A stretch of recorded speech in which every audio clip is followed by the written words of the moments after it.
Send it over to Canberra now. Joining us live is the NDIS and Government Services Minister Bill Shorten.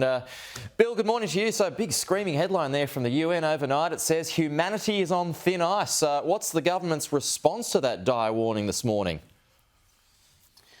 Well, the IPCC report's important, but I'm not sure it's telling us anything that the government hasn't already been thinking about for a while. I think there is a good challenge in it, though. It says that it is possible to keep global temperatures within an increase of 1.5 Celsius. And, you know, this week, what it shows is that the Parliament of Australia, after 14 years of wasted opportunity, has got the chance to take out 205 cubic million tonnes of carbon emissions. So it's the challenges there. I think the IPCC is a reminder of why we need to pass the important laws we've got in Parliament this week, because together we can actually give a better hand on a better future to our kids than the one we've currently got. The UN argues that G20 nations, which would include us, should be net zero by 2040 now. So that's advanced by 10 years. Would you support such a move? Well, we've got our policy settings. I'm not going to change them here. But what I do know is that if we can pass the safeguards mechanism legislation, we can make sure that industry has certainty to invest going forward, but we can make the biggest sizable bite into our carbon emissions that the country's seen in over a decade. The Australian people don't want us, you know, the Greens and Labor and the Liberals all finger pointing. They just want us to get on with business. They just want to get us on with the process of modifying our operations so that we can take real action on climate. I think this week could be very exciting, and I think that the IPCC report just reminds us that we have an opportunity to not make the mistakes that happened in 2009 and not to squander the future.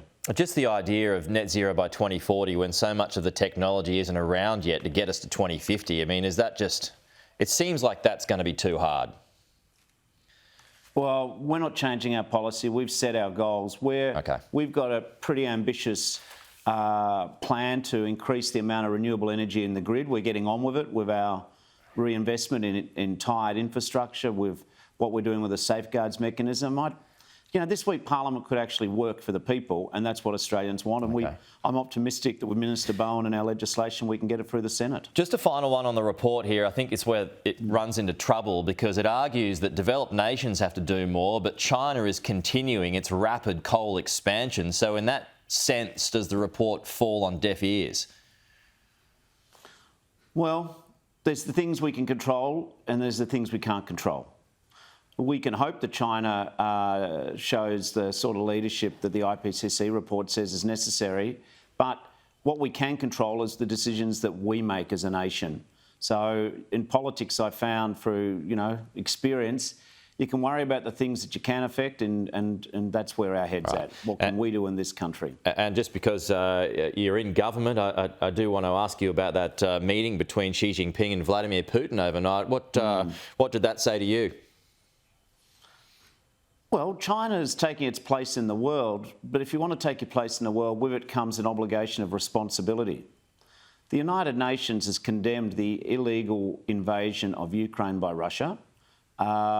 We're seeing, I'd met a delegation of Ukrainian politicians who are out here explaining us how hard the Ukrainian people are fighting. Putin, the Russians are taking kids out of Ukraine to Russia.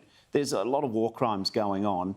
I think as a permanent member of the UN Security Council, China shouldn't contradict its stated desire for peace. It should actually back it in and encourage Putin to withdraw the Russian invaders from Ukrainian soil. Yeah, and also saying that he's not going to visit Kiev. He'll just give Vladimir Zelensky a phone call instead. Bill, appreciate that. Thank you.